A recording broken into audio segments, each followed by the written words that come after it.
Hi, I'm Martha.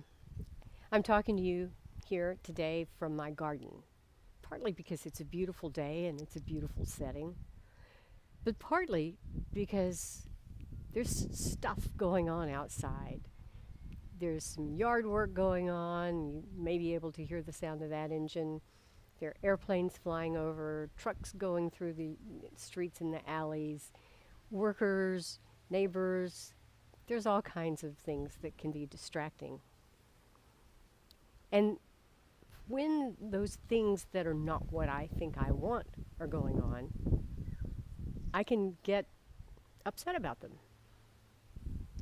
I can react in negative ways about them. I can get annoyed. I can get angry. Or I can find a way to use them. And right now, I'm finding a way to use them.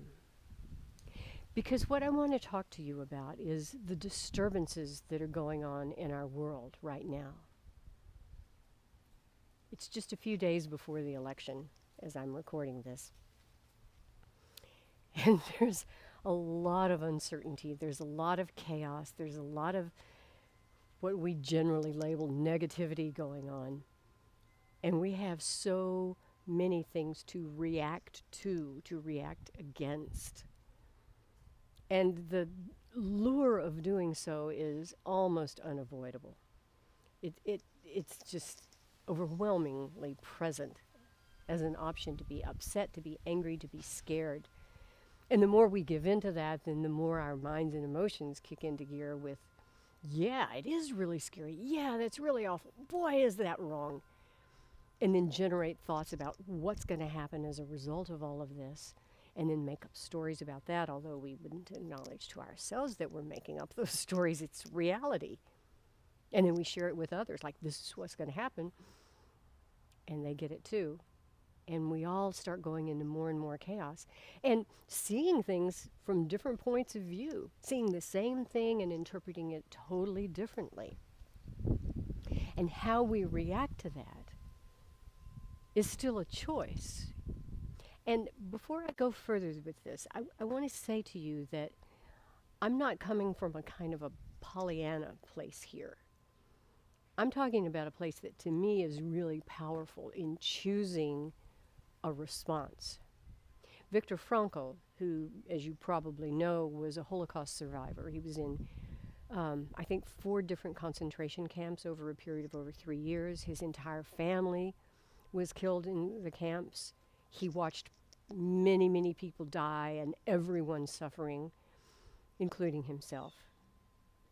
But his point of view, and what he wrote in his book, Man's Search for Meaning, and other writings, his point of view was that you always have the choice of how you respond to a situation.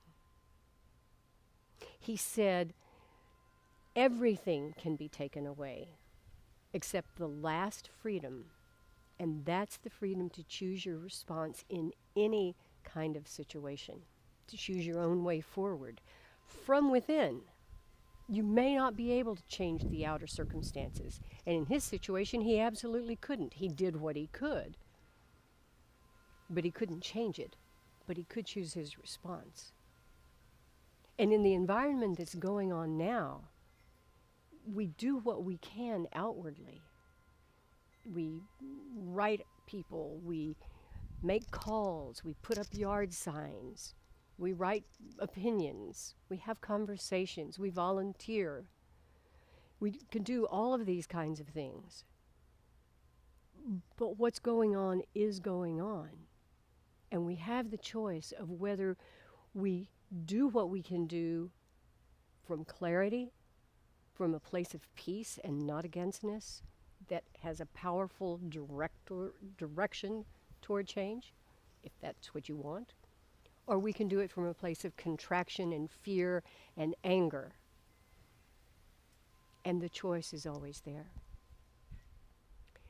My point of view is this: choose peace.